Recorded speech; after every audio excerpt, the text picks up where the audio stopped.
దేవుడు మనను ప్రేమించి మన బ్రతుకుల్లో అనుగ్రహించిన తన మహాదేవ బట్టి తన మహాకృప బట్టి తండ్రి అయినటువంటి యెహోవా దేవునికి కుమారుడైన క్రీస్తునందు హృదయపూర్వకమైన కృతజ్ఞతలు సమర్పిస్తూ నేటి పరిశుద్ధాత్మ భోజన ఆరాధనకు చేరి కూడి వచ్చినటువంటి నా ప్రియ సహోదరి సహోదరులందరికీ కూడా నా ప్రభువును రక్షకుడైన క్రీస్తు వారి నామంలో అందరికీ ప్రత్యేకమైన శుభాశీస్సులను తెలియజేస్తున్నాను. దేవుడి పుస్తకమైన కృపలో 2025వ సంవత్సరం యొక్క శని ప్రభువు తిరిగి మళ్ళా దీన్ని చూడలేదు కాబట్టి దేవుడు మనం ప్రేమించి మనం చేసేస్తారు. చిత్ర ప్రకారంగా జ్ఞాపకం ఉంచుకోవాల్సినటువంటి సంగతి గురించి మనం ఆలోచించేద్దాం. దేవుడు మనల్ని ప్రేమించి మన జీవిత కాలంలో మనకు జ్ఞాపకం ఉంచుకోవాల్సినటువంటి సంగతులు ఉన్నాయి. కానీ పూర్వ దినములను జ్ఞాపకం చేసుకోవడం తరతరముల సంవత్సరములను తలచుకోవడము అన్నాడు. కాబట్టి మరి ఈ సమయంలో ఈ సంవత్సరం మనం ఉన్నాం. పోయిన సంవత్సరంలో 100 మంది ఉన్నారు, అంతమంది చనిపోయినప్పుడు 100 మంది ఉన్నారు. అందరూ ఈ సంవత్సరం చూడగలుగుతున్నారా? చూడగలుగుతారు. మరి రేపటి 100 సంవత్సరాన్ని ఇప్పుడు చూస్తారా? తెలియదు. కాబట్టి తరతరములను సంవత్సరంలో తలంచుకున్నాం అంటే మనం వెనకున్న వారు కానీ మన ముందున్న వారు కానీ అలాంటి సంవత్సరంలో దయాక్రీడంగా బరుతున్నా కానీ వాటిని ముగింపే కాలాన్ని మనం చూడగలమా? చూడలేము. కానీ ఇక్కడ గందరగోళం వచ్చినట్లయితే పూర్వదినాలను జ్ఞాపకం చేసుకోండి. కారణం ఏంటంటే వెనకున్న వారు ముందుకి రాకపోతున్నారు. వస్తారా? మరి 2025 జనవరి 1వ వారంలో ఉండి ఈ వారానికి 7 మంది ఉన్నారు. కానీ దేవుని మహాకృప బట్టి దేవుని మహాప్రేమ బట్టి మనమైతే ఇక్కడ ఏమైనా సజీవమై ఉన్నాము.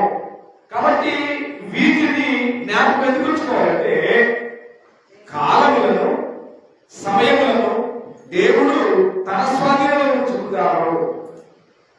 ఎవరైతే ఆ సమయంలో ఉన్నారో ఆ సమయానికి వారే ఉంటారు. ఎవరు ఉండకూడదో వారు ఉండరు. అది ఎవరి నిర్ణయం?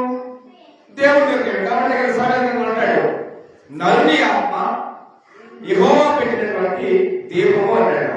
దాన్ని ఆత్మాలన్నా దాన్ని వెలిగించాలన్నా దాన్ని ముందుకు తీసుకెళ్ళగలగాలన్నా అది ఆయనకే సాధ్యమవుతుందనే విషయాన్ని గ్రంథం బోధిస్తున్న సందర్భాన్ని బట్టి పూర్వదినాలను జ్ఞాపకం చేసుకోండి. పూర్వదినాల్లో మనం ఎలాగున్నామో ఇప్పుడు మనం ఎలాగుంటున్నామో వీటన్నిటికీ కారణంగా ఉన్న విషయాన్ని మనం ఖచ్చితంగా జ్ఞాపకం చేసుకోవాలి. ఎందుకు అంటే మనం ఇవాళ 2025వ సంవత్సరము డిసెంబర్ మాసము 28వ తారీఖున అంతా ఎలా ఉన్నాము ఉన్నా. సో ఇలా కాకుండా మరొక రూపాన్ని చూస్తే మనం ఏమయ్యేవాళ్ళం? మన పరిస్థితి దేవుడు మనకు రూపాన్ని ఇచ్చాడు కనుక మనకు శరీరాన్ని ఇచ్చాడు కనుక మనం డిసెంబర్ 25వ తారీఖున సజీవులుగా ఉద్యోగం కనపరుస్తున్నాం. ఒకవేళ దేవుడు ఇలాంటి ఉద్దేశం లేకపోతే మనం ఏమై ఉండేవాళ్ళం? మన రూపం లేదు. మనం ఏమై ఉండేవాళ్ళం అంటే మట్టి ముద్దలమై ఉండేవాళ్ళం. కనుక రోమన్ అంటాడు ఏంటంటే మట్టి కట్టములలో మహిమైశ్వర్యాన్ని నింపిది దేవుడు అంటాడు. మట్టి కట్టములు అంటే మట్టి కూడలు. మనమంతా మట్టి గుడ్లం కాదా? మట్టి గడ్డలం కాదా? మట్టి కుడలం కాదా? కాబట్టి కదా యోగంతో మాట్లాడతాడు. దయచేసి ఏ బృందం 10వ అధ్యాయం వచ్చినారో చిగట మట్టిగానున్న నన్ను అంటాడు. ఆ చిగట మట్టికి ఆకారం ఇచ్చి మహిమైశ్వర్యాన్ని దేవుడు నింపాడని భావాన్ని గ్రంథం బోధిస్తుంది. యోగ గ్రంథము 10వ అధ్యాయము 9వ వచనం చిగట మన్నుగా నన్ను నీవు నిర్మించినవి ఆ సంగతి జ్ఞాపకం చేసుకో అంటే అర్థం ఏంటంటే పాత్రలు అనేటువంటి అంటే మనం వాడుకునే పాత్రలు, అది వెండి పాత్ర, సిల్వరి పాత్ర, లేదా స్టీల్ పాత్ర, లేదా రాగి పాత్ర. ఏ పాత్ర అయినా సహజంగా చేదారి కింద పడితే దానికి సొట్ట పడుద్ది. ఆ సొట్ట తీసేయచ్చు, ఆ సొట్ట తీసుకోవచ్చు. కానీ మట్టి కుండ కింద పడితే పగిలిపోవడమే తప్ప దానికి సొట్లు పడటం కానీ లేదా దానికి సొట్టు తీయడం కానీ కుదరదు. కాబట్టి భక్తులైనటువంటి యోగు మాట్లాడుతూ చిగతమందుగాను నన్ను నీవు నిర్మించినవి, నిలబెట్టినవి కనుక ఇదేమంటాడు, నన్ను జ్ఞాపకం చేసుకో. నేను స్టీల్ పాత్రను కాదు, నేను వెండి పాత్రను కాదు. ఎందుకంటే నేను మట్టి పాత్రను కనుక నా విషయంలో కొంచెం జాగ్రత్తగా చూడమని ఆయన జ్ఞాపకం చేసుకోమని మాట్లాడుతున్నాడు. కాబట్టి ఈ భూమిలో చేసే ప్రతి మానవుడికి ఈ జీవితాన్ని దేవుడు అందించాడు. మట్టి ముద్దగానో నన్ను తీసి ఏమిచ్చాడు? మట్టి ముద్ద ఏం చేయలేదు, ఏమి చేయలేదు. కానీ ఆ మట్టి పాత్ర, ఆ మట్టి ముద్దకి దేవుడు ఏమిచ్చాడంటే మహిమేశ్వర్యాన్ని నింపాడు అన్నాడు. ఏంటా మహిమేశ్వర్యం? ఏంటా మహిమేశ్వర్యము? ఆదికాండం 2:7 సారాంశం. దేవుడైన యెహోవా నేలమట్టితో నన్ను నిర్మించి వారి నాసికారంలో జీవవాయువులు వలన నరుడు. ఆ మహిమైశ్వర్యం ఏంటంటే జీవాత్మ. ఆ జీవాత్మ అనే మహిమైశ్వర్యాన్ని మట్టి కుండలలో, మట్టి కట్టలలో, మట్టిలో దాన్ని ఉంచాడు. కారణం, దాని వెనక ఉద్దేశం అంటే ఆ మట్టిగా ఉన్న మానవుని ద్వారా దేవునికి మహిమ కావాలని, దేవునికి ఘనత కావాలని, దేవునికి కీర్తి కావాలని ఒక ఆలోచనలో జగత్తుకు వేయబడకు దేవుడు అలాంటి సంకల్పాన్ని కలిగి ఉన్నాడనే భావాన్ని ఖచ్చితంగా గ్రంథాలను బోధిస్తుంది దేవుని పిల్లల. కాబట్టి ఆయన మన పట్ల ఎన్నో ఉన్నతమైన ఉద్దేశాలు ఉన్నాయి, ఉన్నతమైన ఆలోచనలు ఉన్నాయి, ఉన్నతమైన ప్రణాళికలు ఉన్నాయి. కానీ వాటిని అర్థం చేసుకునేవారు కానీ వాటిని అనుసరించి నడవాలనే మనుషులు కానీ భూమి మీద కనిపించకపోవడం అనేది చాలా విచారకరమైన సంగతి దేవుని ప్రధాన. కాబట్టి ఈ భూమి మీద జీవిస్తున్న మనందరి జీవితాలు దేవుని ఉద్దేశం. అవును కదా? దేవుని చిత్తం లేకపోతే, దేవుని ఉద్దేశం లేకపోతే, మన జన్మ యొక్క దేవుని నిర్ణయం లేకపోతే ఈ భూమి మీద ఎవరికి జీవితం లేదు. దేవుని ఉద్దేశంలో ఉన్నాము కనుకనే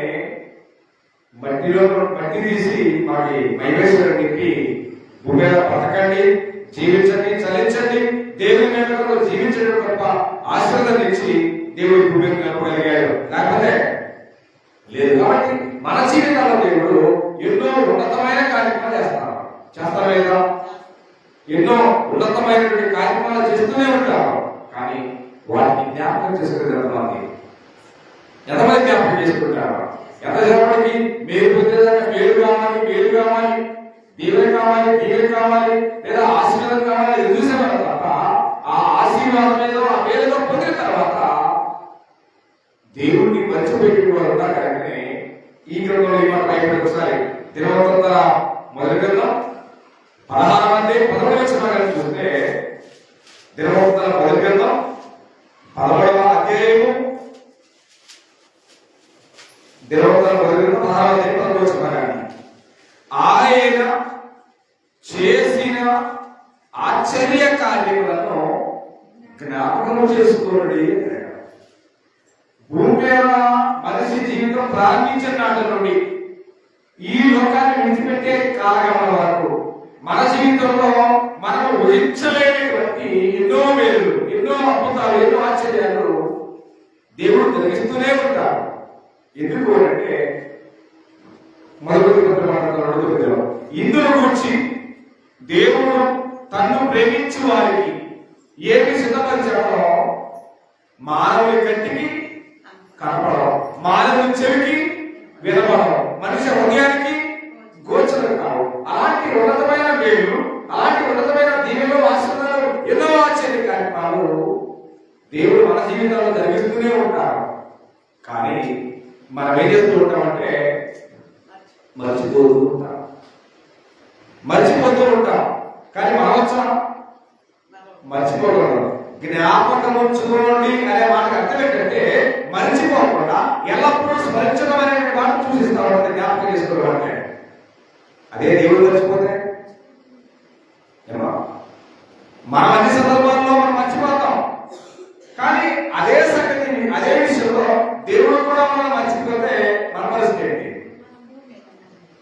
మనకి బంధువులు, మనకి మిత్రులు ఎంతో మంది ఉంటారు. కానీ మన బంధువులు, మన మిత్రులు, మన శ్రేయస్సులు కూడా మనం ఎప్పుడు జ్ఞాపకుంటారు? మనం ఎప్పుడు జ్ఞాపకుంటారంటే మన దగ్గర ఏదన్నా ఫైనాన్షియల్ స్టేటస్ ఉంటే మనం వారికి జ్ఞాపకంలో ఉంటాం. మనం పేదవాళ్ళం అనుకోండి గుర్తుపెట్టుకోరు. ఎందుకని? పేదవాళ్ళ దగ్గర ఏముంటది? ఏమి ఉండదు. అదే సంపద దగ్గర డబ్బులు ఉంటాయి. కానీ భూమి మీద జీవించే మన జీవితంలో మనము దేవుణ్ణి ఎప్పుడైనా చూసేది, దేవుణ్ణి ఎప్పుడైనా వెతికేది, దేవుణ్ణి ఎప్పుడైనా జ్ఞాపకానికి వచ్చేది అంటే ఈ భూమి మీద మానవుడి జీవితంలో ఉన్న మార్గాలన్నీ మూసుకుపోయిన తర్వాత వెతకాల్సిన మార్గాలన్నీ వెతికి ఇక వేరే మార్గం ఏది లేదు అన్నప్పుడు దేవుడి జ్ఞాపకానికి వస్తాడు. కానీ నిజంగా ఇది కాకూడదు. అది కాకూడదు. మనము ప్రతి సందర్భంలో కూడా మనకు ముందుండాల్సిన దేవుడు. అది జనవరి అవ్వచ్చు, డిసెంబర్ అవ్వచ్చు, ఈ సంవత్సరం అవ్వచ్చు, ఈ నెల అవ్వచ్చు, మనము దేవుడిని గుర్తిరిగిన నాటి నుండి ఈ లోకాన్ని విడిచిపెట్టేంత కాలగమనంలో కూడా మన జీవితాల్లో ముందుండాల్సిన దేవుడే మన కూడా. కానీ మనం ఆయా సందర్భాల్లో ముందు బంధువులు పెడతాం, ముందు గదాన్ని పెడతాం, ముందు ఏ పెడతాం. కానీ వాటిని పెట్టడం కుదరదు. కాబట్టి పాత నిబంధనలు జీవించిన ఇశ్రాయేలీయులు అరణ్యంలో నడిచారు 40 సంవత్సరాలు. ఈ 40 సంవత్సరాల కాలగమనంలో ఏ సందర్భంలో అయితే యెహోవా దేవుని ముందు పెట్టారో వారు విజయం పొందారు. వారు ఏ సందర్భంలో అయితే యెహోవా దేవుని వెనకబెట్టారో వారు ఓడిపోయారు. కాబట్టి వారి జీవితం ఏమైనా మన జీవితాల్లో కూడా మన కుటుంబం ముందు మొట్టమొదటి దేవుడికి ఫస్ట్ ప్రయారిటీ ఇవ్వగలిగితే మన జీవితాలకు అపజయమంటూ ఉండదు. కానీ మనం ఏం చేస్తామంటే దేవుడికి అలాంటి ప్రయారిటీని ఇవ్వలేము. కారణం ఏంటంటే దేవుడు అంటే ఒక రకమైనటువంటి చిన్న అభిప్రాయం, చిన్న ఆలోచన ఉంటుంది. ఏంటిదే అంటే ఆ ఏముందలే అనేటువంటి మాట ఎంత నిర్లక్ష్యమో తెలుసా? ఎంత నిర్లక్ష్యమో. కానీ మనము సంపన్న స్థితిలో ఉన్నప్పుడు మాత్రమే బంధువులు, మిత్రులు, శ్రేయులు అందరూ కూడా ఆవరిస్తారు మనల్ని. మనము ఏ పరిస్థితుల్లో కాస్త దేవుని వెళ్ళిపోయాం అనుకోండి, ఏదో అసలు పలకరించే రాజుడే కూడా ఉండని పరిస్థితి. కానీ మనము మానవ జీవితం ఏంటంటే ఉన్నప్పుడేమో అందరూ కావాలి, లేనప్పుడేమో దేవుడు కావాలి. అన్ని ఉన్నప్పుడేమో అందరూ కావాలి, ఏమి లేనప్పుడో దేవుడు కావాలి. కానీ మనం ఏ దశలో ఉన్నా చూడండి, మనం ఏ దశలో ఉన్నా మన యొక్క అర్థం చేసుకుంటాడు. సో మోస్ట్లీ ఏంటంటే మనము దేన దశలో ఉన్నప్పుడు అన్నాడు. దేన దశ ఏమి? అన్ని ఉన్నప్పుడే మన జీవితంలో దేవుడు అవసరం లేదు.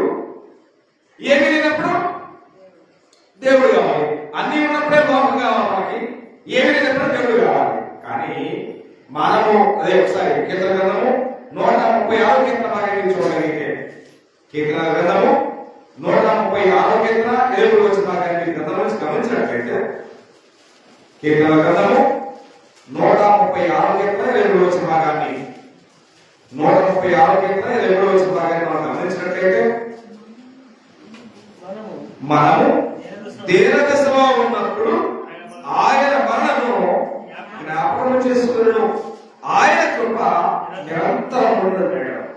అంటే మనకున్నటువంటి సమయం, మనకున్న కాలము, మనకున్న ఉద్దేశాలు ఏమైనా మనము దేన దశలో ఉన్నప్పుడు ఆయన మనని జ్ఞాపకం చేసుకుంటాడు. కారణం సంపన్నలో ఉన్నాము, ఇప్పటిదాకా దేవుడిని జ్ఞాపకం చేసుకున్నా, లోకాన్ని, బంధువులు, మిత్రులు మొత్తాన్ని మనకు పెట్టాము. కానీ ఈ సమయంలో మనం దేశంలో ఉండి తండ్రి ఏం పెడుతుందని ఆయన ఎందుకు దగ్గర వస్తాడు? కారణం ఏంటంటే ఈ భూమి మీద జీవించే మన జన్మ కనుక ఆయన ఉద్దేశం ఉంది, ఆయన ప్రణాళిక ఉంది, ఆయన ప్రేమ ఉంది కనుక నీ తల్లి అయినా మరచినేమో కానీ ఐ విల్ నెవర్, నేను నిన్నటికి కూడా మర్చిపోయాను. కారణం ఏంటంటే ఈ భూమి మీద జన్మ అనేది నీ తల్లి కొరకు, నీ తండ్రి కొరకు కానే కాదు. ఈ భూమి మీద ప్రతి మానవుడి జన్మ కనుక దేవుని ఉన్నతమైన ఉద్దేశం ఉన్నదనే విషయాన్ని మనకందరూ కూడా మర్చిపోవద్దు. ఆ ఉద్దేశం ఉన్నది ఏంటంటే మనము దేశంలో ఉన్నప్పుడు ఆయన మనల్ని జ్ఞాపకం చేసుకుని మన జీవితాన్ని మన కుటుంబాన్ని ఎలాగ ఉద్ధరించాలని దేవుడు ఆలోచన కలిగి ఉంటాడు. కానీ మనమున్న తోడు, మనమున్న మిత్రులు, మనమున్న లోకము ఉద్ధరించాలని చూడడం కదా. ఏమీ లేని వారిని ఎక్కడ అవకాశం దొరికితే అక్కడ ఐడియాలని పలచదనం అంటే పరువు తీయాలని చూసేటువంటి కార్యక్రమం మనలో దేవుడు మాట్లాడుతూ మనము దేశంలో ఉన్నప్పుడు కూడా ఆయన మనల్ని చేసుకున్నాక జ్ఞాపకం చేసుకుని ఏ రకంగా అభివృద్ధి చేయాలో ఆ రకంగా అభివృద్ధి చేస్తారనే సత్యాన్ని గ్రంథం మనకు బోధిస్తూ దేవుడు. కాబట్టి ఇశ్రాయేలు అరణ్యంలో ఎన్నోసార్లు దేవుడి మీద తిరుగుబాటు చేశారు, ఎన్నోసార్లు దేవుడికి తిరుగుబాటు చేశారు, ఎదురడారు, విరోధంగా జీవించారు. అయినా దేవుడు వారి మీద కోపం, వారి మీద ఆగ్రహం తీరేదాక అసలు ఆ ముందు నుంచి పోండి చెప్పి బహుళసారి అప్పగించాడు, అసూసరి అప్పగించాడు.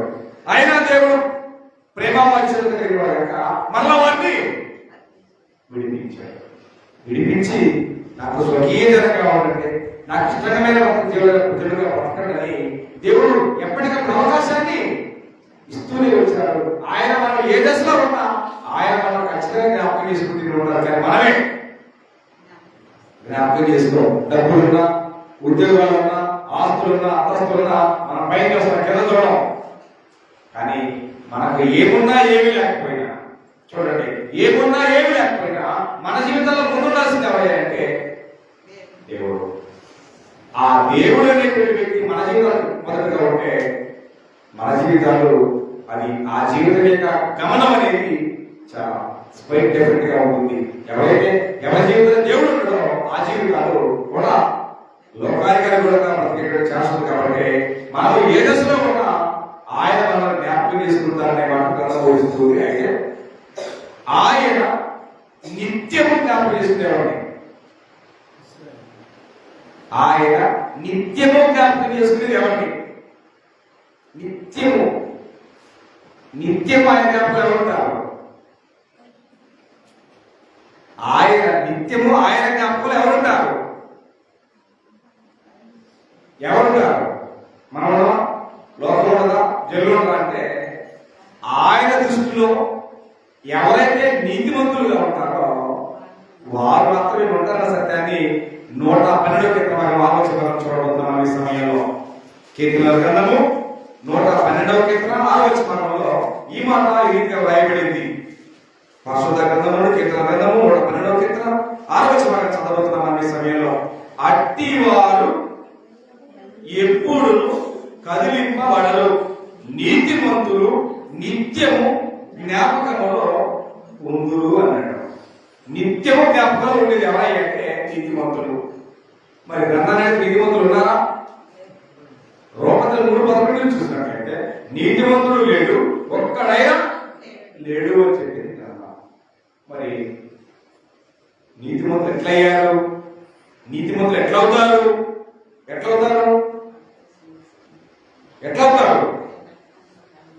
నీతిమంతులు అవ్వాలి అంటే దేవుడు ఒక సిస్టమేటిక్ అనేది ఉందనే విషయాన్ని గ్రంథం బోధిస్తూ ఉంది. అంటే ఈ భూమి మీద పుట్టిన ప్రతి మానవులు ఎవరు?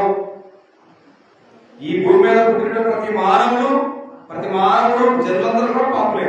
రోమపత్రిక 3:23 ఏ భేదము లేదు, అందరూ పాపం చేసి దేవుడు అనుభవించే మహిమను పొందలేకపోతున్నారు అని చెప్పి వచ్చింది గ్రంథం. అందరూ పాపులైతే ఆ పాపులే ప్రతి వ్యక్తి ఏం తెలుసుకోవాలి? ఏమి రాలి?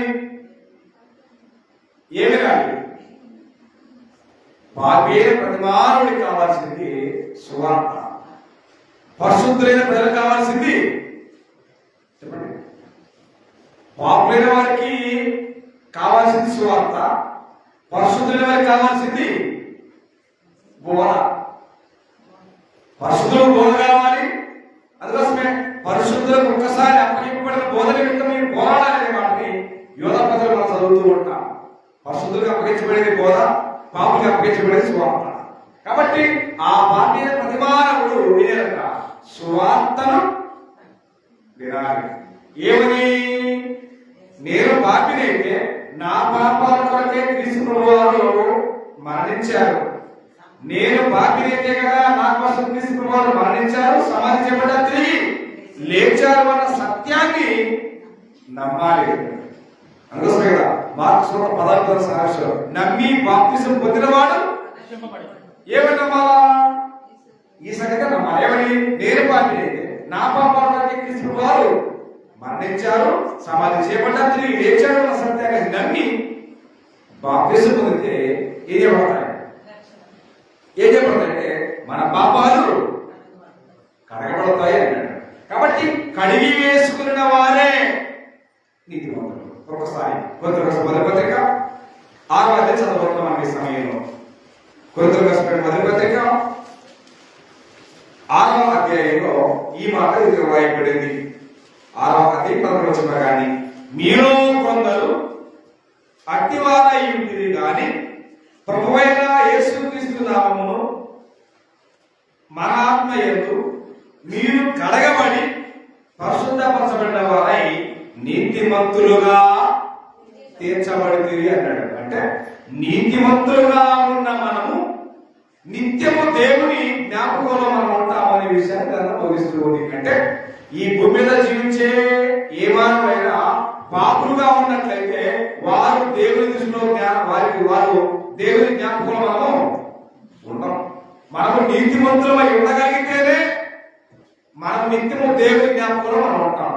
పరిశుద్ధులు కాకపోతే వారు పాపులైతే వారు దేవుని జ్ఞాపకంలో ఉంటారు. ఎందుకంటే వారు జనాభా లెక్కలో లేదు. కారణం ఏంటంటే ఎఫెసీయులకు కోరుమంటాడు, మీ అపరాధముల చేతను మీ పాపుల చేతను మీరంతా అంటే పాపులుగా ఉన్నవారంతా దేవుని దృష్టిలో సచ్చిన వారు ఉన్నారు. కాబట్టి సచ్చిన వారిని ఏం చేసుకోడు? సచ్చిన వారిని జ్ఞాపకం చేసుకోవాల్సిన అవసరత లేదు. ఎందుకంటే సూర్యుడి మీద జరిగేటువంటి వారికి వద్దులేదు కనుక ఎగ్జామ్స్ ఉంది. కాబట్టి ఇక్కడ ఈ భూలోకంలో ఎవరైతే పాపులుగా ఉన్నారో వారందరూ దేవుని దృష్టిలో వారు మరణించిన వారితో చచ్చిన వారితో సమానం. ఇప్పుడు బ్రతికించబడింది ఎవరయ్యా అంటే బ్రతికింది ఎవరయ్యా అంటే పాపులమని గుర్తెరిగి సువార్తను నమ్మి బాప్తిసం పొంది పాపాలు కడిగేసుకుని నీతిమంతులుగా ఎవరైతే కొనసాగుతున్నారో వారు మాత్రమే దేవుడికి నిత్యము జ్ఞాపకంలో ఉంటారనే భావాన్ని గ్రంథం స్పష్టంగా బోధిస్తుంది. దేవుని పిల్లల వాస్తవానికి అంటే నీతిమంతులు కాలేదు అంటే వారి దగ్గర పాపం ఉన్నట్టు, పాపం ఉన్నవారు దేవుడికి జ్ఞాపకంలో లేరు అనే విషయాన్ని మీరు వెనటికి కూడా మర్చిపోవాలి. కాబట్టి వారి పేర్లు ఎవరి పేరైనా జీవ గ్రంథమందు రాయబడినట్టు కనపడని ఎడల అన్నాడు. ఎవరి పేర్లు? నీతిమంతుల పేర్లు మాత్రం రాయబడతాయి. ఎవరైతే పాపులుగా మార్గం పొందరో పాపులుగా జీవిస్తూ ఉంటారో వారి పేర్లు వారు దేవునికి సంబంధం లేని వారనే విషయాన్ని కూడా లేఖన స్పష్టంగా మనతో మాట్లాడతారు దేవుని పిల్లల. కాబట్టి ఈ భూమి మీద జీవించే ప్రతి మానవ జీవితం ఎస్పెషల్లీ కొత్త నిబంధన చట్ట ప్రకారంగా క్రైస్తవులు నిత్యము జ్ఞాపకం ఉంచుకోవాల్సిన దేవుని కొత్త నిబంధన చట్ట ప్రకారంగా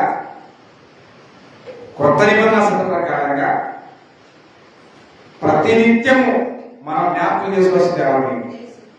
కారణం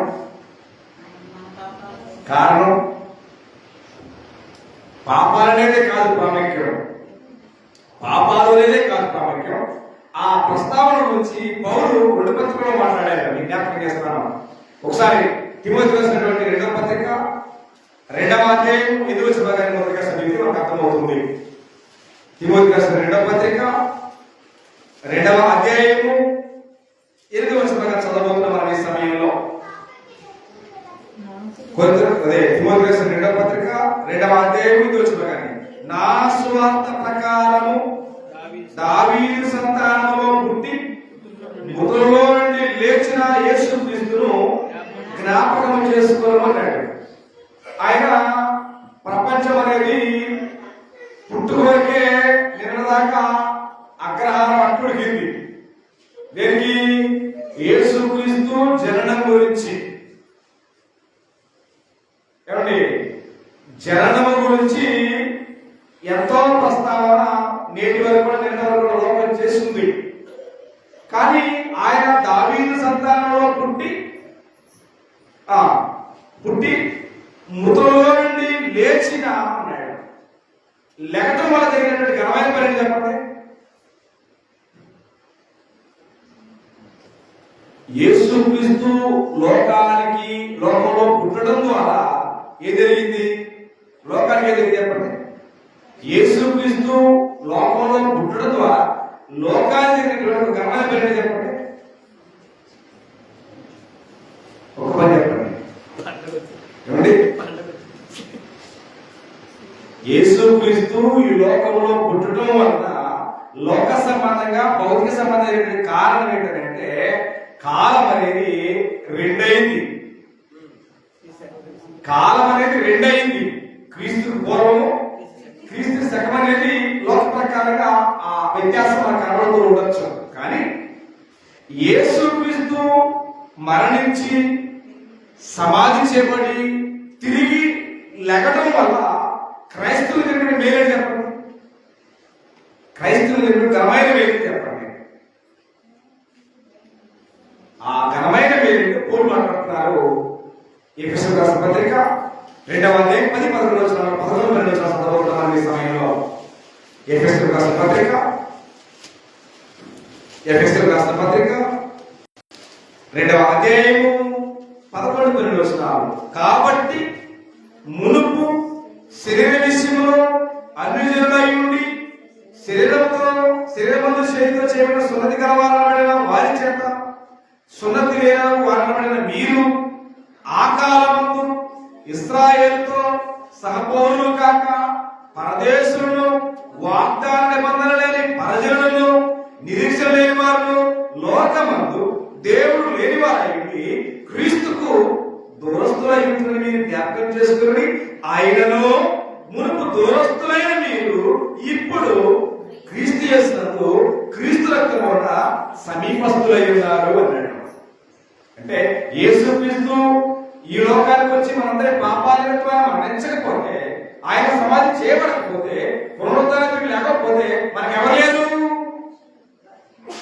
రక్షణ విషయం పక్కన మన దేవుడే లేడు, మనకి నిబంధన లేదు, మనం పరజనులు, మనం దేవునికి చాలా దూరస్తులమై ఉన్నాం అన్నాడు. అంటే మనమంతా ఇలాంటి గొప్ప ఆత్మ సంబంధమైన దీవెని, ఆత్మ సంబంధమైన ఆశీర్వాదాన్ని పొందామని దానికి కారణం ఏంటంటే కాబట్టి పరలోక సంబంధమైన ఆత్మ సంబంధ ప్రతి ఆశీర్వాదము నిర్వహించాడట క్రీస్తులో ఉంచాడని ఎఫెసీయులకు 1:3 చెప్తా ఉంటుంది. కాబట్టి మానవుడికి ఆత్మ సంబంధమైన ఆశీర్వాదాలతో పని లేదు. కేవలం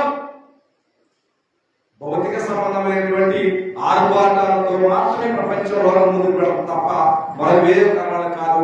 ఈ ఆశీర్వాదం అనేది ఏ మానవుడికి ఊహలకి అందరికీ దాన్ని విలువ పెట్టలేనటువంటి గొప్ప దేవుడు మనకిస్తే ఇవేమి అవసరం జనాలకి? ఇవేమి అవసరం లేదు. యేసు పుట్టాడు. మనం క్రిస్మస్ చేసామా, గాడి క్రిస్మస్ చేసామా, సెమీ క్రిస్మస్ చేసామా, డాన్స్ చేసామా, ఏమంటే స్టార్ కట్టామా అన్నదే తప్ప యేసుక్రీస్తు జన్మ వెనక, యేసుక్రీస్తు మరణం వెనక, యేసుక్రీస్తు పుడతాడ వెనక ఉన్నటువంటి గొప్ప ఆత్మ సమాన దీవెనతో అర్థం చేసుకోలేని, అనుభవించలేని ఆత్మ సంబంధమైన క్రైస్తవ గుడ్లు ఎంతమంది భూమి మీద ఉపయోగందా? ఏమండి, ఏం ఉపయోగం లేదు. అంటే నిజంగా నిజమైన దేవుని ఉద్దేశం ఎవరికి అర్థం కాలేదో లోకంలో మరి అలాంటి వారే అంటే మత్తయి సువార్త 7వ అధ్యాయంలో ప్రభు మాట్లాడాడు, మీ ముత్యములను పందుల ఎదుట వేయకూడదు. ఎందుకని? విలువైన దాన్ని కుక్కలా పెట్టకూడదు అన్నాడు. పాత నిబంధనలో దేవుడు వర్ణించినటువంటి జంతువులు రెండే, ఒకటి ఎద్దు, ఒకటి గాడిద. విశ్వకరణాలు కదా, ఎద్దు తన కామాంధు నెరుగును, గాడిద తన సొంతమాన్ని దొడ్డు అన్నాడు. పాత నిబంధనలో 6 గురించి పోచాడు, విషయాల గురించి. కానీ కొత్త నిబంధనలో యేసు ప్రభు దగ్గర నుంచి పేతురు వరకు కూడా ప్రస్తావించింది 2 వాటి గురించి. యేసు ప్రభు మాటలకు కూడా కుక్క అన్నాడు, పంది అనే మాట యేసు వారు మాట్లాడి మతస్థ అధ్యాయంలో అదే వాటిని తిరిగి మన పేతురు 2వ పత్రికలో మాట్లాడాడు. కుక్క తన వాంతికి తిరిగినట్టును కడగబడినటువంటి పంది పొదలో దొరుకుతున్న నిజమైన సంగత వీరి జీవితంలో సంభవించిన మాటని పేతురు కూడా ప్రస్తావన చేసుకొచ్చారు గ్రంథంలో. కాబట్టి గ్రంథంలో కలుగుతుందంటే యేసు ప్రభువు కూడా జ్ఞాపకం చేసుకోవాలి. ఎందుకు? ఆయన మనందరి పాపాల నిమిత్తం మరణించకపోతే, సమాధి చేయబడకపోతే, పునరుద్ధరణ తిరిగి దేవుడు లేకపోతే ఎవరుందా? ఏమీ. ఆయన దేనికి సమాప్తమో చెప్పండి. ఆయన దేనికి సమాప్తి అయినాడు చెప్పండి. ఆయన యేసుక్రీస్తు వారి యొక్క మరణము, యేసుక్రీస్తు వారి యొక్క సమాధి, యేసుక్రీస్తు పునరుద్ధానం అనేది దేనికి సమాప్తమో చెప్పండి. దేనికి సమాప్తం?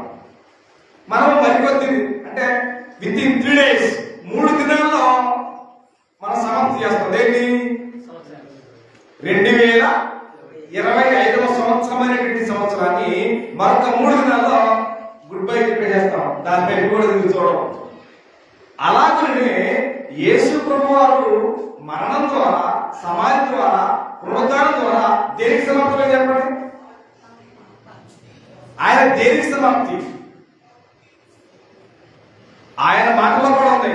అంటే ఆయన కలువరి శిలువ మీద మాట్లాడిన 7 మాటలు కూడా మాట ఉంది. సమాప్తం ఆయన అన్నాడు. ఏమైంది సమాప్తం? ఏంటి సమాప్తం? దేనికి సమాప్తము? అప్పటి వరకు అమలులో ఉన్న ధర్మశాస్త్రానికి సమాప్తి ఆయన అన్నాడు. ఆయన మరణించగలిగితేనే, ఆయన సమాధి చేయగలిగితేనే, ఆయన పునరుద్ధరణ లభిస్తేనే ఆ ధర్మశాస్త్రానికి సమాప్తి. కానీ ఇంకా ధర్మశాస్త్రాన్ని మోసే ఎంతోమంది ఉన్నారు నేటి దినాల్లో కూడా. ఒక గ్రంథం ఏం చెప్తా ఉంది? ధర్మశాస్త్రములకు సంబంధించినటువంటి క్రియలకు సంబంధులందరూ ఏమైనారు? శాపగ్రస్తులు అయ్యున్నారనే మాటని గలతీ పత్రిక 3:11 చెప్పుకొచ్చాడు పౌలు. ధర్మశాస్త్ర సంబంధాల క్రియలకు సంబంధులందరూ శాపగ్రస్తులే. ధర్మశాస్త్రానికి మనకు సంబంధం లేదు. యేసు ప్రభు ఇప్పుడు యేసు ప్రభు వారి యొక్క కలువరి శిలువ మీద ఆయన వెలుగు కొట్టారో ఆ ధర్మశాస్త్రం మీద దానికి కూడా దేవుడు వెలుగు కొట్టేశాడు. మనకు సంబంధం లేదు. మనమంతా క్రొత్త నిబంధన అనే సప్తమ కింద ఉన్న దేవుని పేరు. ధర్మశాస్త్రం చెప్పుకున్నటువంటిది ఇలాంటిది. ధర్మశాస్త్రం అనేది భౌతిక సంబంధమైనది. ధర్మశాస్త్రం అనేది అక్షరము లాంటిది అన్నాడు. అక్షరం అంటే ధర్మశాస్త్రము 10 ఆజ్ఞలు అనే మాట పౌలు అనుకుంటా అక్షరం అనే మాటనే మాట్లాడాడు 2 కొరింథీయులకు 3వ అధ్యాయంలో. అక్షరము అంటే దాని అర్థం ఏంటంటే ధర్మశాస్త్రము, 10 ఆజ్ఞలు, పలక మీద రాయబడినటువంటి లెటర్స్ అనే విషయాన్ని కోరుతుంది. అక్షరము చంపును, ఆత్మ జీవింపజేయును అన్నాడు. ధర్మశాస్త్రం ఏమో జనాలు చంపేసేదంట, కొంతమంది సత్యమేమో జీవింప చేసేదని చెప్పొచ్చి పోలు మాట్లాడుతున్న వాస్తవాన్ని. కాబట్టి మనం యేసు ప్రభు వారిని జ్ఞాపకం చేసుకోవాలి. ఎప్పుడు ప్రతి వాడు చేస్తాను.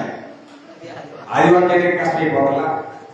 ఇక్కడ ప్రతినిధి వేళ జ్ఞాపకం చేసుకుంటారు. నిజంగా మనల్ని ప్రేమించి 2025వ సంవత్సరం అనేటువంటి దయాకరణ దేవుడు మనకు దయచేస్తే 365 దినాల్లో ఎన్ని వరకు వస్తాయి? 50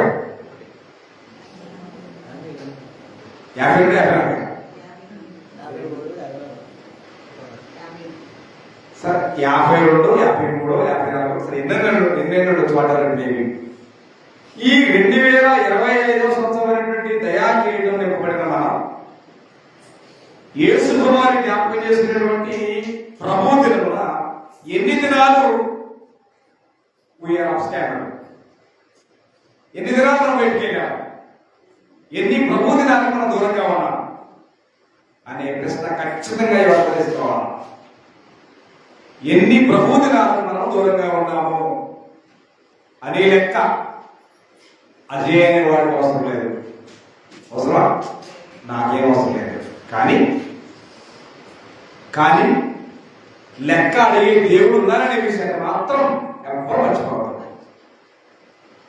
అదొకటి చెప్పేసి మనము 14 మనము ఎవరికి లెక్క చెప్పాల్సి ఉందో ఆ దేవుడి కనులకు సమస్తము మరులైన తేటగా కనబడుతుంది. 2025 సంవత్సరంలో నీ షెడ్యూల్ ఏంటో చెప్పు, నీ ఆదివారం క్రమేణా చెప్పని దేవుడు అడిగే ప్రశ్నకు మన దగ్గర సమాధానం ఖచ్చితంగా ఉండాలనే విషయాన్ని మర్చిపోవద్దు. 20 దాటిపోయింది కదా, నేను వచ్చిన 40 దాటేశాం అనుకుంటే కొన్ని పని కాదు. ఈ భూమి మీద మనము ప్రారంభించిన నాటి నుండి ఈ లోకాన్ని విడిచిపెట్టేదాకా ఖచ్చితమైన ప్రాపర్ కౌంట్ ఖచ్చితంగా దేవుడికి చెప్పాల్సిందే. నేను నీవు అనేటువంటి ఏ తారతమ్యం లేదు. సామాన్యుడైనా సామంతుడైనా, ధనికుడైనా దరిద్రుడైనా, ఎన్ని వారాలు మన రక్షణకు కారణమైన దేవుడు కావడం వరకే ప్రయాసపడినటువంటి ప్రభువుని జ్ఞాపకం చేసుకోలేదో అన్నిటికీ ఖచ్చితమైనటువంటి ప్రాపర్ లెక్కలు ఉంటాయని విషయం ఎవరు మర్చిపోవద్దు. అయితే సమాజంగా కూడా మాత్రం మర్చిపోవద్దు. ఎక్కడ సమాజంగా కూడా మాట్లాడాడు అంటే సమాజంగా కూడటం వల్ల ఘనత ఎవరికే? అది ఎవరి కోరిక? అది నీ నా మన కోరిక కాదు. ఈ పరిణామం మన ఉద్దేశం కాదు.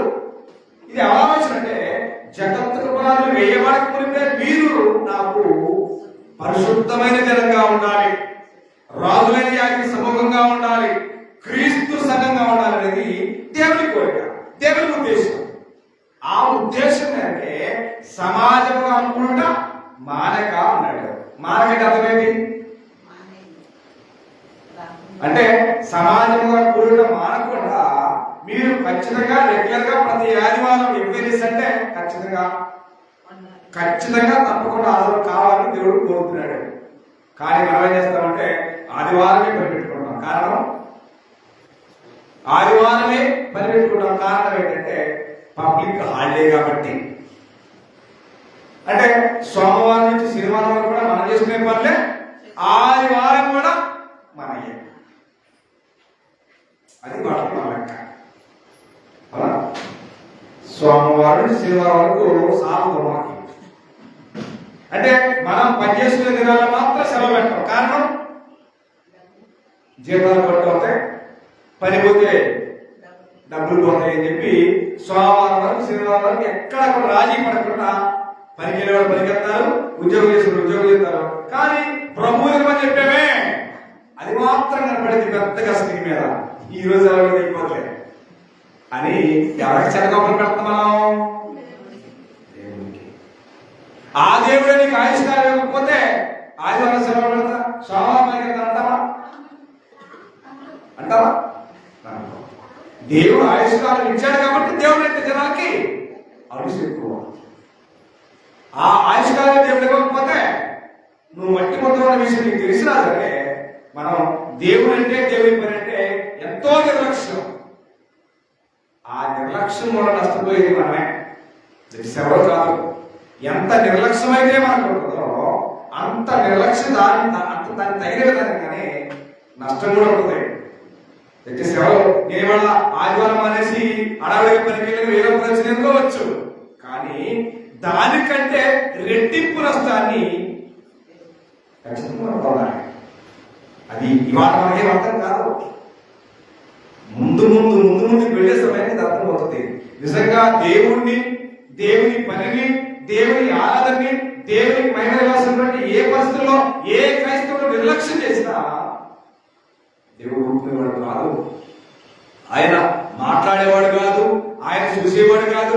మన పని మనం చేసుకుందామని చెప్పి చేసుకున్నా ఈజ్ వాచింగ్ ఎవ్రీథింగ్. ఆయన ప్రతి సంగతిని చూస్తున్నాడని, ప్రతి సంగతిని వింటున్నాడని సత్యాన్ని ఎవరు మర్చిపోవద్దు. అందుకోసమే సామెతలు 15 పెట్టాడు, యెహోవా కన్నులు ప్రతి స్థలమందు ఉన్నాయని, అవి మంచివారిని చెడ్డవారిని చూస్తున్నాయని సత్యాన్ని ఎవ్వరు డోంట్ ఫర్గెట్ ఎనీబడీ, ఎవ్వరు మర్చిపోవద్దు. కాబట్టి ప్రతి సంగతిని దేవుడు చూస్తున్నాడు కనుక సమాజంగా కూడడం అనేది మారదు. నీకు ఆదివారం నాడు 10,000 10 లక్షల పైన ఉన్నా పక్కన పెట్టేసాయా? ఎందుకు? అది ఎవరిది? అది దేవుడిది. ఆ దేవుడిది అన్న ప్రమాణం ఎప్పుడు చేశాము?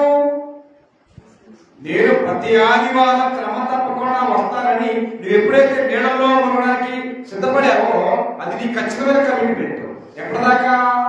నేను తిరిగి మళ్ళా భూమికి చేరేదాకా నేను నువ్వు నాకు ఇచ్చే రక్షణ నేను జ్ఞాపకం చేసుకుంటూ నా రక్షణ జ్ఞాపకం చేసుకోవడానికి గొప్ప కమిట్మెంట్ అనే విషయాన్ని మర్చిపోయి మనం వెళ్తా ఉంటాం లోక సంబంధంగా. ఈ లోకంలో మానవుడు ఎంత సంపాదించేమన్నా ఏమండి? దేవుడు వదిలిపెట్టి ఎంత సంపాదించేమన్నా ఏమి లేదు. కాబట్టి దేవుని వాక్యం దగ్గర పౌలేమన్నాడు, నేను సమస్తాన్ని నష్టంగా పెట్టగా ఎంచుకొని క్రీస్తు ప్రభుని సంపాదించాడు ప్రభు. అది పౌలు. మనమే సంపాదిస్తాము, క్రీస్తు ప్రభుని వెనకేసి లోకాన్ని సంపాదిస్తామంటాం. ఏమన్నా నెలసలు గాలికి ప్రయాసపడి సంపాదించినది ఏది చేతపడుతుంది. దేవుడు మనకిచ్చే రక్షణ ఇది మన మనసులో విలువ కట్టినంత గొప్ప విలువైన ప్రాపర్టీ అనే విషయాన్ని దీనికి చాలా తక్కువ అంచనా చేసుకొని కనబడుతున్న డబ్బులు మురుగు డబ్బుల కోసం మనం పనులు పెడుతూ ఉంటాం. గెహసీలాగా అన్నయ్య సభ్యులాగా మనం పనులు పెడుతూ ఉంటాం. ఈ లోకంలో మురికి డబ్బులు ఎంత సంపాదించినా అవి మనత వెంట వచ్చాయి కాదు. కానీ మనకిచ్చినటువంటి రక్షణ అనేటువంటిది ఏదైతే ఉందో అది ఎంత విలువైందంటే అది వాక్య వెలిగితే అర్థమవుతుంది తప్ప ఏదో నమ్మకాన్ని కట్టొచ్చిన పోయిన అర్థమైంది కాబట్టి ఏం అర్థం కాదు దేవుడు. కాబట్టి ఈ భూమి మీద సజీవంగా ఉన్నంత కాలం ఇవాళ ఆదివారం మీకు ఎమర్జెన్సీ పని అయి ఉండొచ్చు, లేదా ఏదైనా పెద్ద సమాచారం అయి ఉండొచ్చు. వెళ్ళకూడదని చెప్పడం లేదు, ఖచ్చితంగా వెళ్ళాలి.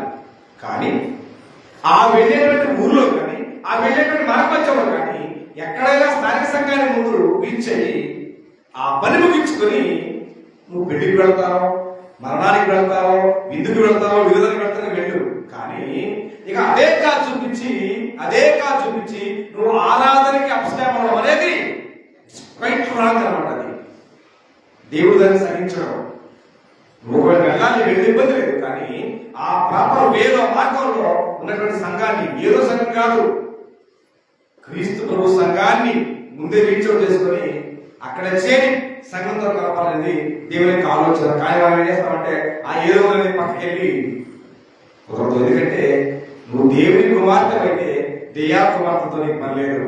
విశ్వాసకి అవిశ్వాసంతో పోలేదు, వెలుగుకి చీకటితో సంబంధం లేదు. మనం వెలుగు సంబంధం, మనం దేవుని కుమారులం, మనం దేవుని కుమార్తెలము, మనం విశ్వాసంలో నీతిమంతులు కనుక లోకంలో దెయ్యాలతో మన పని లేదు. ఖచ్చితంగా ప్రాపర్గా క్రీస్తు సంఘాన్ని మాత్రమే మీరు ఇప్పుడు చేసుకోవాలి. బయట పెడితే ఏదో ఒకటి కూర్చుని అవుదా కాకూడదు. సంఘంలో మాత్రమే మీరు చేరి దేవుని కనపరచాలి. ప్రతి ఆదివారం ఈ లోకాన్ని గురించేదాకా మనం ఈ లోకంలో ఇవాళ ఆదివారంలో ఆరాధనలు లేవైతే ఉంటాయి అంటే సరిపోయేది ఉండాలా, లేదా అనారోగ్య కారణమై ఉండడం తప్ప వేరే ఏ కారణాలు చెప్పినా దేవుడు వినడం, దేవునికి సంబంధం సంకలనాన్ని. కాబట్టి మీరు దేవుడు వింటారా? మన జీవితాలు దేవుడు ఎన్నో మేలు చేస్తూ ఉంటారు. కానీ వాటిని మనం ఏం చేసుకోవాలంటే జ్ఞాపకం చేసుకోవాలి. ఎందుకంటే ఆ జ్ఞాపకం చేసుకునే పని ఏంటంటే దేవుడికి కృతజ్ఞతాస్తులు చెల్లించాలి. ఆ భావాన్ని దాని భక్తులు ఎవరు బోధ చేయకుండానే ఇవాళ మనకైతే బోధ చేశారు, అపోస్తులు బోధ చేశారు. కానీ ఆయన ఎవరు బోధ చేయలేదు. బోధ చేయకుండానే 103 కింద మొదలు మాట్లాడుతున్న నా ప్రాణమా యెహోవాను స్తుతించుము, నా అంతరంగమ సమస్తమా ఆయన పరిశుద్ధనామాన్ని స్తుతించుము, నా ప్రాణమా యెహోవాను స్తుతించుము. ఆయన చేసిన ఉపకారములలో దేనిని అర్థమేంటి? మర్చిపోకుండా అర్థం ఏంటంటే జ్ఞాపకం చేసుకోవాలి. ఎవరు చెప్తున్నాడు? ఆయన చెప్పుకుంటున్నాడు, నా ప్రాణమా యెహోవా చేసిన ఉపకారం దేన్ని కూడా మర్చిపోవద్దు. మనమైతే పెద్ద అయితేనే జ్ఞాపకం చేసుకుంటున్నాం, చిన్న చిన్న వాటిని జ్ఞాపకం చేసుకున్నాం. ఈ భూమి మీద బ్రతికిన కాలం పెద్దదైనా చిన్నదైనా మన జీవితాల దగ్గర ప్రతి కార్యక్రమానికి కూడా మనం దేవుడికి హృదయపూర్వకమైనటువంటి కృతజ్ఞత దేవుడికి చెల్లించాలని దేవుడు కోరుకున్నటువంటి దేవుడికి విధానం. కాబట్టి ఈ 12 ఏళ్ల కాల ప్రయత్నంలో 53 ఏళ్ల కాల ప్రయత్నంలో 365 దినాల్లో మన స్థితి ఒకేలా ఉందా? చెప్పండి. నిర్ణయాలు, ఆలోచనలు, తలంపులు, ఉద్దేశాలు ఏమై ఉంటాయి అన్నది మనకు తెలుసు. చివరిగా మన గురించి ఒకసారి ప్రకటన గ్రంథం 2వ అధ్యాయం. ప్రకటన గ్రంథము 2వ అధ్యాయము 3వ వచనం నుంచి, నీవు సహనము కలిగి నా నామము నిమిత్తము భారము భరించి అలయలేదనియు నేను ఎరుగుతున్నాను. ఆయనను మొదట నీకుండిన ప్రేమను నీవు వదిలితివి అన్నాడు. అంటే మొదట నీకుండిన దేవుని ప్రేమను వదిలి ఏం చేశావు? లోకాన్ని ప్రేమించడం మొదలుపెట్టావు. దేవుని వెంబడించడం ఆపేసేసి లోకాన్ని వెంబడించడం ఆరంభించావు. అందుకోసం మొదట నీకుండిన ప్రేమను వదిలితివి. నేను నీ మీద ఒక తప్పు మోపవలసి ఉన్నది. నీవు ఏ స్థితిలో పడిపోతువో అది జ్ఞాపకం చేసుకో. నా జీవితము దేవునికి దూరం అవ్వడానికి కారణం ఏంటని ఏ స్థితిలో పడిపోయావో ఆ స్థితిని జ్ఞాపకం చేసుకుని ఇవ్వాల. చూడండి, మారు మనసు పొందుము. చూడండి, మారు మనసు పొంది ఆ మొదటి చేయము. అట్లు చేసి నీవు మారు మనసు పొందితేనే సరి. అంటే మ్యాండేటరీ ఇది. మారు మనసు పొందితేనే సరి. లేదు ఎలా నేను నీ యొద్దకు వచ్చి నీ దీపస్తంభం దాని చోటు నుంచి తీసివేస్తూ అన్నాడు. ఏంటి దీని అర్థం? దీని అర్థం ఏంటి? ఈ భూమి మీద బాప్తిస్మం ప్రతిష్ఠిస్తూ ప్రతి వ్యక్తి ఏమైంటారు దేవుని దృష్టిలో? పూర్వమంటారు, మీరు పూర్వమందు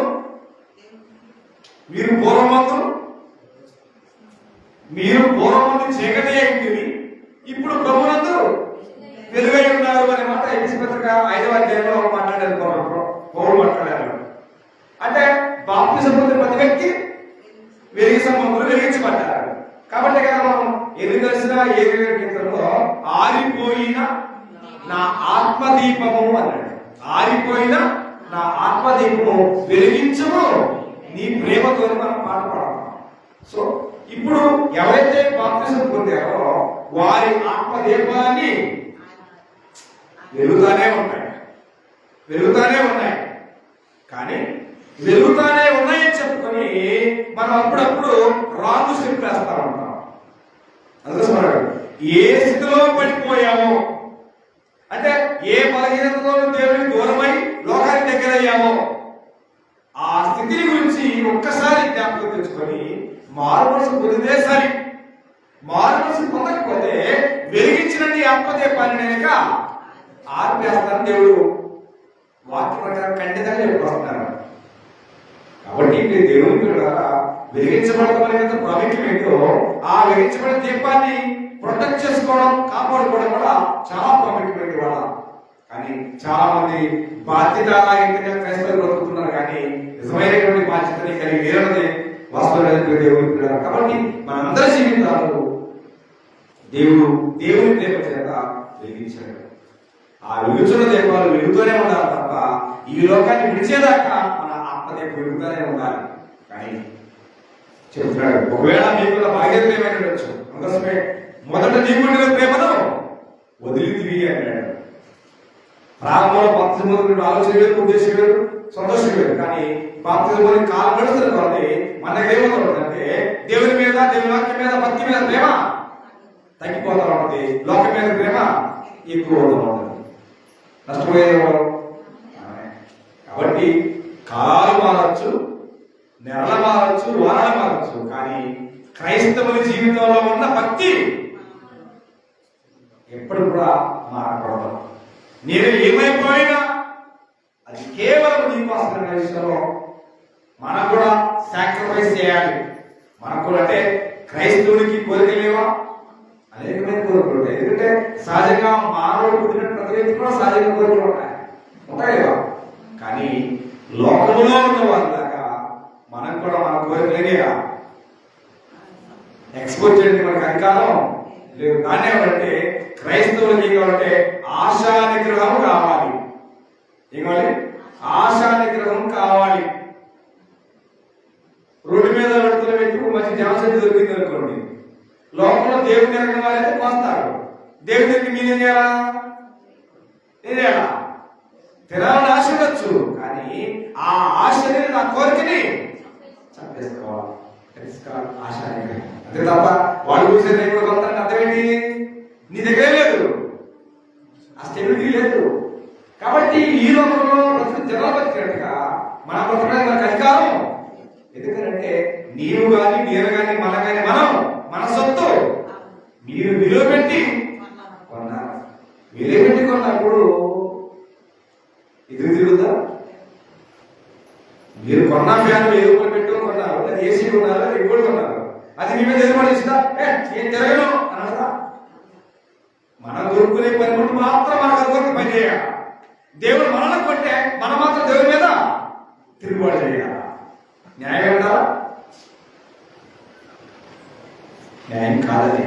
కాబట్టి మనం విలువడి కొనబడ్డాం కనుక మనం దేవుని వెనుకకి ఎలా జీవించాలనే విషయాన్ని ప్రతి సంగతి కూడా జ్ఞాపకం చేసుకున్నప్పుడు సంవత్సరాలు మారుతాయి, నెలలు మారుతాయి, కానీ మనకు కూడా ఆయా సందర్భాన్ని బట్టి నేను దేవుని వెనుకకి ఎట్లా మారాలని రియలైజ్ అవ్వాలి, మార్పు పొందాలి, లోపాలు సరి చేసుకుని దేవుని మహిమాత్మని కుటుంబాన్ని మనం భూమి మీద బ్రతుకుతూ లోకానికి అంటే ఏదో బ్రతకడానికి అన్ని బతుకుతాయి. మనుషులు బతుకుతాడు, కుక్కలు బతుకుతాయి, బంధువులు బతుకుతాయి, అన్ని బతుకుతాయి.